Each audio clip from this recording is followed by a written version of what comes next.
We often think playing with our dogs is like this, one-dimensional and fairly limited. Unfortunately, many game-based training methods are just like that, when in reality, play can be complex, powerful, and multi-dimensional. The best part, if done correctly, it can even prepare your dog for every challenge life has to offer. And I'm going to tell you exactly how to do it. Keep watching.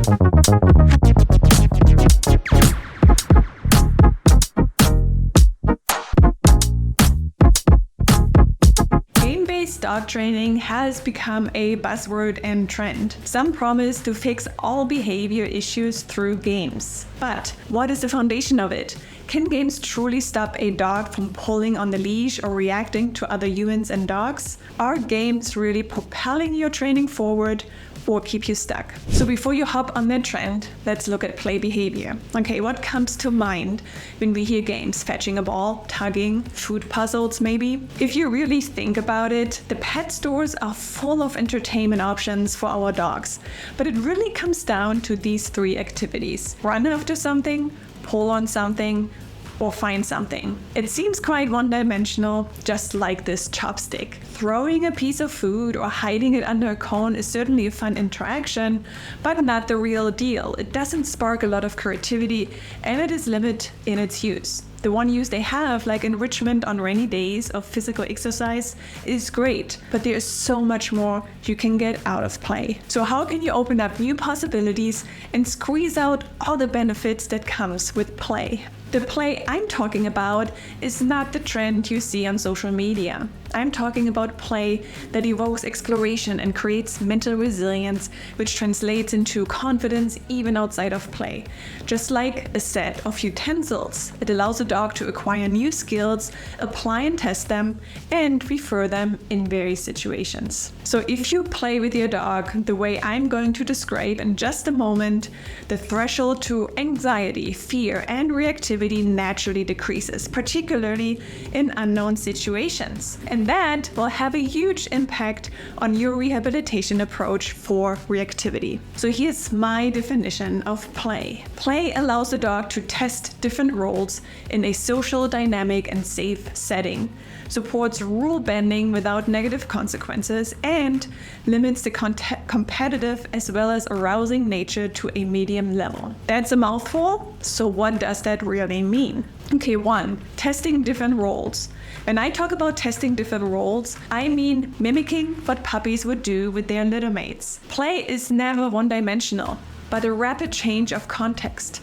Sometimes a puppy is chasing, the next moment it is being chased. Sometimes puppies wrestle together, the next moment they play with a toy. And sometimes they all share a toy, sometimes no one has one, and sometimes only one puppy possesses it. This dynamic creates a context in which a puppy explores his or her own role and develops personality traits. The brain is building different models, always asking, what happens if I do this or that? And because it is in a safe environment, the answer almost always is nothing too bad happens. That is incredibly important for confidence. Dogs diagnosed with general anxiety lost or never had that ability. They always look for threats or predict something bad is going to happen. So when you play with your dog, make sure you allow your dog to explore different roles. Make it as interactive as possible and let your dog experience different scenarios. Winning a toy, losing a toy, competing with you to get a toy. The toy, whether it's a tug or a ball or anything else, is far less important than the interaction itself. Always ask, how can you challenge yourself and your dog? 2. Supporting rule bending without negative consequences. When you play with a puppy or a very young dog, you will get bit accidentally. If this is followed by harsh consequences, this will not only hurt the relationship with your dog, but also discourage play. Puppies and young dogs are testing and exploring all the time. It is part of it. There are certainly times when you have to help your dog understand that biting your hand is definitely not an option, but understand that part of play is giving the opportunity of bending the rules just a little bit. If you are too strict about the rules of the game and discourage creativity, you're losing valuable moments. If your dog is never allowed to win the toy, not allowed to express the joy through maybe jumping and running and no barking, it is not play anymore but obedience. Set the rules and allow for a little bit of wiggle room. And 3, limiting competition and high arousal levels. That's important because some dogs, when going hard into play, become too competitive. You can literally feel the atmosphere change. Suddenly, chase becomes prey aggression and tug becomes play aggression. Kind of like a fork that you use to eat salad that then becomes a murder weapon. When this happens, the adrenaline level gets too high and play turns sour. Not only can it become dangerous or unpleasant, but the competitive nature blocks other benefits of play. For a very long time, ethologists and behaviorists were unsure about the nature of play. It didn't seem to give a higher chance of survival or hold any other important functions. With the development of neuroscience, we now know that play releases endogenous opioids.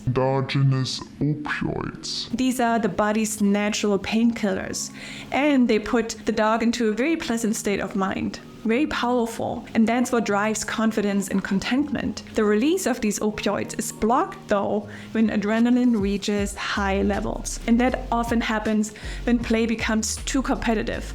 So either keep the sessions very short or introduce short breaks to prevent this from happening. Help your dog to cool down without stopping the play altogether. Start to look at play as a powerful toolkit that you can build. Look at how you play with your dog. If you feel bored, maybe it's time to mix it up. Create a different context within the play session. Your dog's ability to cope with stressful situations, even outside of the play session, will increase over time. That's it for today. Have fun exploring play from a new point of view. I'm Dr. Melanie, and I will see you very soon.